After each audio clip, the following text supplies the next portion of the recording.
Vse tečenice ne povrne in nič ne pride več nazaj. To je ena redkih fotografij velike hiše z imenom Vila Marija. Nekdaj je bila domovanje družine Franca Rušnika, prvega župana Zreč. V hiši z visokimi stropi in velikimi prostori ter obokano kletjo je Rušnik opravljal tudi županske posle. V hiši v Zgornjih Zrečah, številka 44, ob reki Dravinji, sta bili kasneje še pošta in zdravniška ambulanta. V 70. letih je vso posestvo odkupilo podjetje Komet, hišo in hlev so leta 1976 porušili za potrebe širitve proizvodnje. Danes so na tem mestu proizvodni prostori podjetja Weiler Abrasives. Družina Rušnik, po domače Godec, je bila skoraj 100 let ena najpomembnejših družin v Zrečah. Na levi strani Dravinje so gospodarili z velikim posestvom, ki mu je v svojem času v Zrečah pariralo le še eno tako veliko posestvo, v lasti Gustafa Bukovška, ki je bil drugi zreški župan.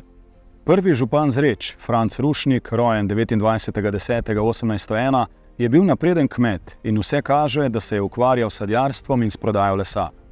V zakonu z Marijo Rak sta imela 10 otrok. V Mariboru živi prapravnuk prvega zreškega župana Jurij Leskovar. Danes 77-letni upokojeni zdravnik urolog je o svojih koreninah slišal v otroških letih. Stari oče od mame, da je bil zelo ugleden v Zrečah. Franc Rušnik je bil prvi zreški župan, izvoljen na volitvah v avgustu leta 1850. Volilno območje je za občino Zreče obsegalo naselja Gornje in Spodnje Zreče, Dobrava, Loška Gora, Boharina, Radana vas in Gračič. Izvoljena sta bila še svetovalca in 9 odbornikov. Predvidevamo lahko, da so takrat občani, ki jih je bilo nekaj čez 1000, med kandidati izbirali dobre gospodarje, saj so bili prav vsi navedeni kot Grundbesitzer. Franc Rušnik je bil župan občine Zreče po vsej verjetnosti več mandatov. Umrl je 4. februarja 1887 v Zrečah. Rušnikovi so imeli grob na starem pokopališču, na južni strani ob ograji, tam, kjer so tudi ostale grobnice znanih Zrečanov. Na pokopališču danes v Zrečah ni več sledi o družini Rušnik. Okoli leta 1959 naj bi bil grob odstranjen in svojci so marmorno ploščo iz rdečega kamna prodali kamnoseku. Francev prapravnuk, znani gostilničar iz Makol, ki je 50 let vodil gostilno Lesjak v Makolah, Karl Lesjak. Ja, to pred kakim 30 leti smo enkrat šli gor in sem bil napis Rušnik, zdaj pa ne najdem, pa sem šel iskat že, pa ne najdem nikjer tega napisa na starem pokopališču. Bogat spomenik, glavnem. Meni se zdi, da rdeče barve celo. Gotovo pa tudi Franc Rušnik ni pričakoval takšnega konca svoje družine in izgube celotnega premoženja. Trgovanje z lesom mu je namreč prinašalo dobre prihodke, prav tako tudi kmetijstvo. A to je že zgodba njegovega sina Valentina in vnuka Jurija. Valentin Rušnik je bil rojen 10. februarja 1840. Očeta je nasledil na domačiji in tudi on bil več mandatov župan občine Zreče. V časopisu Slovenski gospodar najdemo leta 1892 zapis, da je 17. novembra tega leta Valentin Rušnik bil ponovno izvoljen za župana. Se kaže, da je Valentin bil dober kmetovalec, saj v časopisu Novice, gospodarske, obrtniške in narodne najdemo, da je sodeloval na razstavi v Trstu, ker je prejel bronasto priznanje. Večkrat je omenjen tudi v šolski kroniki osnovne šole Zreče. V šolsko dogajanje je vstopil že leta 1872, kar pomeni, da je sodeloval tudi pri gradnji novega šolskega poslopja. Opravljal je različne naloge, bil krajevni šolski nadzornik, pa predsednik krajevnega šolskega sveta. Zadnjič ga šolska kronika omeni leta 1886. Valentin Rušnik, ki je nadaljeval tudi očetovo dejavnost v lesni industriji, je bil zelo pomembna in podjetna osebnost. Saj je, kakor pove Karel Lesjak, vnuk njegove hčerke Julijane Rušnik, poročene Bogina, imel svoj lesni obrat tudi v Makolah. Ja, en posnetek, eno sliko sem videl, da je bil napis gor tabla, taka Rušnik, Zegewerk Rušnik. Mama se je potem pisala Bogina, da je poročila z Boginetom tudi iz Zreč. In potem je Bogina prevzel tu, so naredili še žago razširili so tu glinokop. Ja, tudi Bogina je bil 20 let župan in je bil zelo priljubljen v Makolah. Ivan Bogina je imel poleg žage še mizarsko delavnico in opekarno. Tu je bila hiša, ki so jo pred 1 letom podrli. Teda, potem na tem področju, ko je blok in tam vzadje je bila opekarna, so v peku delali strešnike in pa tam odzadaj je glinokop bil. In pa imeli so tudi tam zraven, tukaj zdaj to poslopje, so bile štale, so imeli konje in pa vole, ker so spravljali les z Boča. Tudi so imeli svoje ljudi, tako da je bilo tudi po 20 ljudi zaposlenih.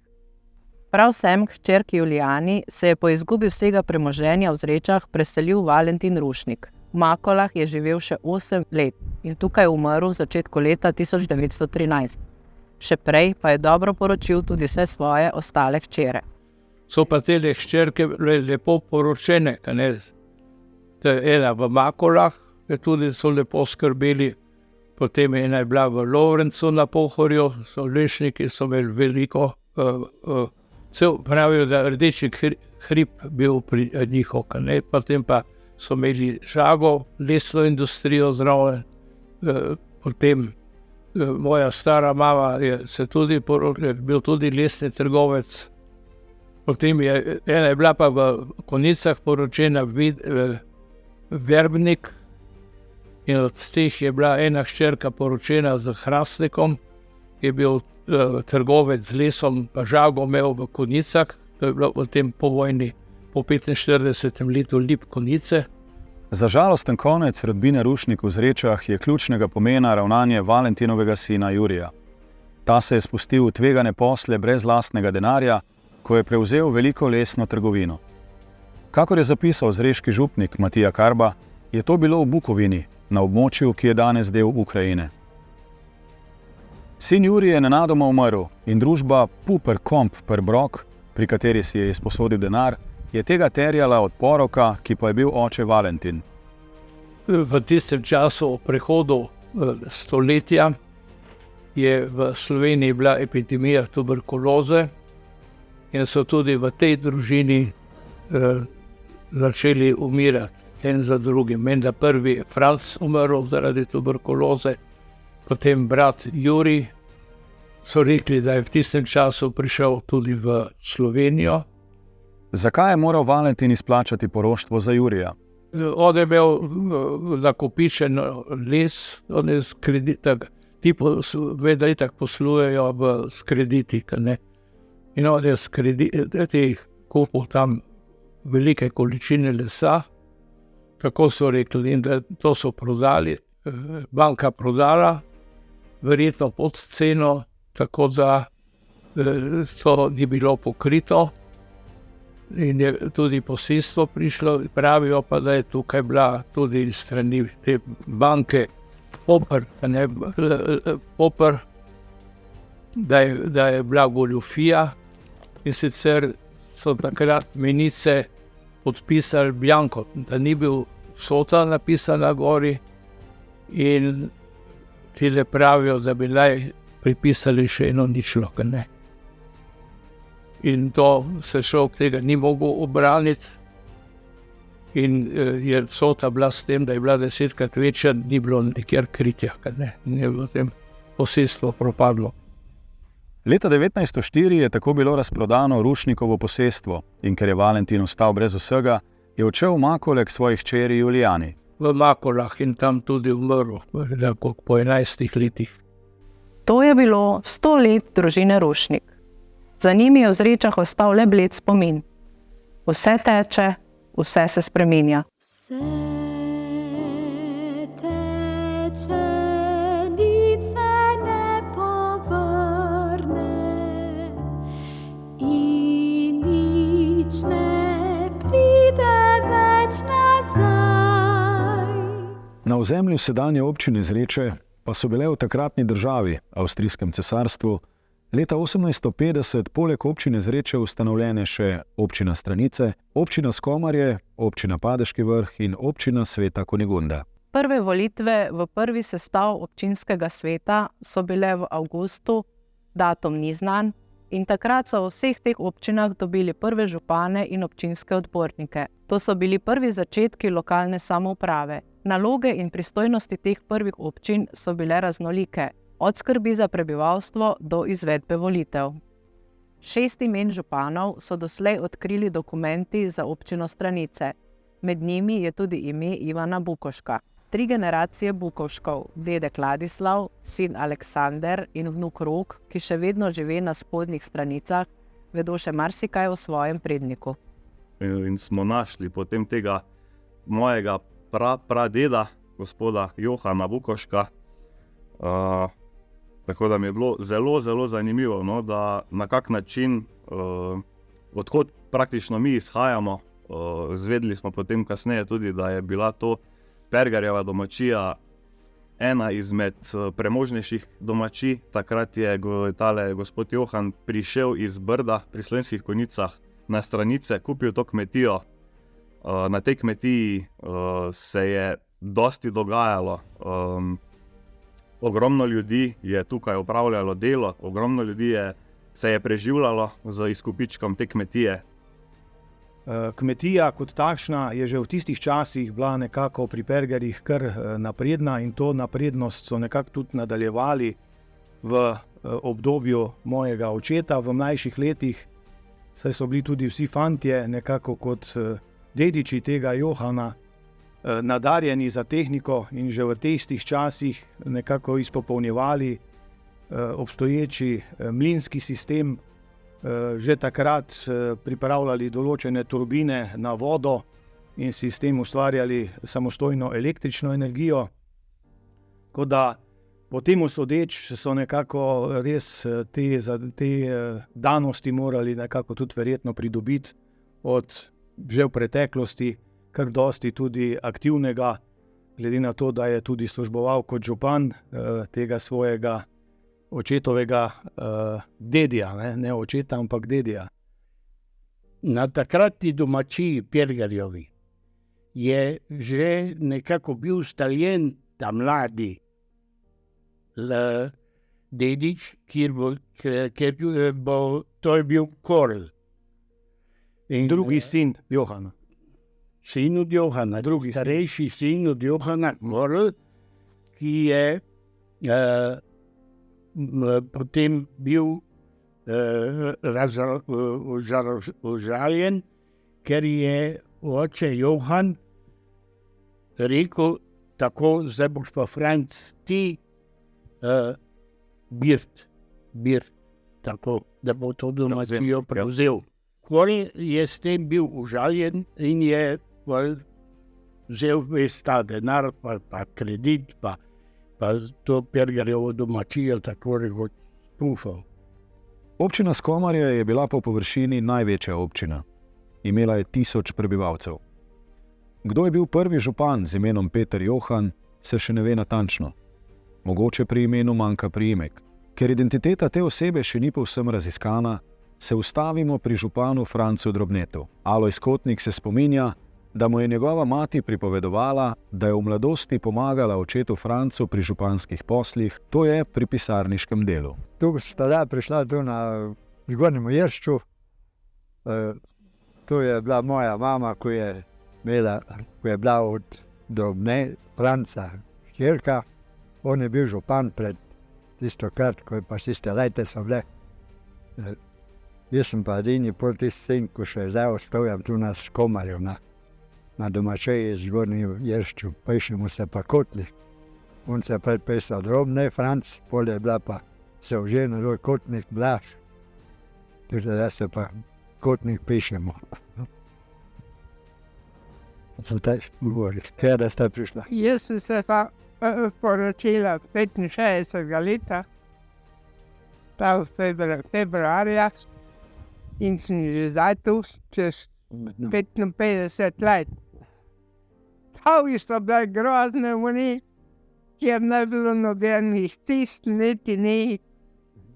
Veliko se peš poti so bile, da si hodil. Marsikdo se danes nasmehne ob dejstvu, da je obstajala tudi občina Padeški Vrh. v raziskavi na terenu in tudi pisni viri to potrjujejo, je prav spomin na to občino in njene župane danes še najbolj živ. Župnijska kronika Svete Kunigunde jih navede kar 14, kar pomeni, da so to verjetno vsi župani te občine. Družina Ravjaki je dala občini kar 2 župana, in sicer je bil to Jurij Ravnjak in njegov sin Martin Ravnjak. Domačija še danes obstaja in spomin na starega očeta Martina je še vedno živ. Valerija Ravnjak, ki danes gospodari na domačiji. Nahajamo se na kmetiji Ravnjak, po domači Ravjaki. Tukaj je živel moj pradedi Martin Ravnjak. Župan je bil tudi njegov oče. Zgradil je to hišo, ko še danes stoji.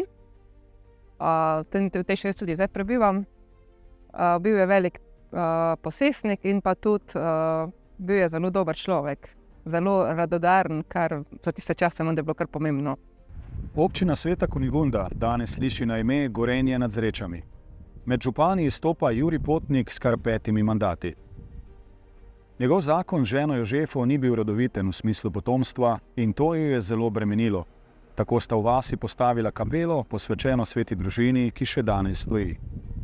Boris Podgrajšek. Tudi grob, kjer je pokopan moj dani sorodnik oziroma strelec od moje stare mame, Jurij Potnik. Jurij Potnik, o njem so mi veliko pripovedovali moji starši, strelci, in pravijo, da je bil kar ugleden človek. Za tisti čas je bil eden od redkih, ko je znal pisati pa brati in tako naprej. In verjetno zaradi tega tudi je bil kar eno dolgo obdobje je bil dejansko župan. Koliko sem malo razbral, kar 5 mandatov v takratni, mislim, da je bila to občina Kunigunda. On se je poročil z Jožefo Sadek, po domačo Vajšnarjevo, tule Slanine, in v zakonu pač nista imela svojih otrok.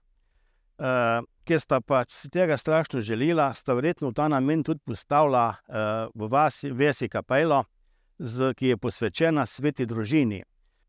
Ja, ker je Jurij Potnik bil očitno velik mož za naše kraje, smo pred kratkim tudi obnovili spomenik, na katerem je napisano njegovo ime, njegovi rojstni podatki in vse, ko zraven spada, z namenom, da pa bi ti ljudje, ki so nekoč kar precej prispevali k podobi našega kraja kot takega, da ti ljudje nikoli ne grejo v pozabo in se mogoče za vedno ohranijo. Vse teče, vse se spreminja. Razvoj oblasti in lokalne samouprave je naslov knjige avtorjev dr. Milka Mikole in Martina Mrzdovnika, v kateri je zapisanih še več podatkov o prvih občinah in občinskih oblasteh na območju današnje občine Zreče. Vse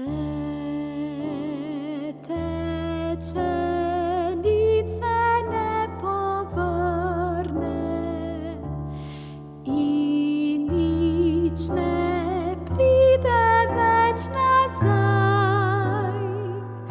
Nikoli val se ne obrne, sijoča zvizda se utrne.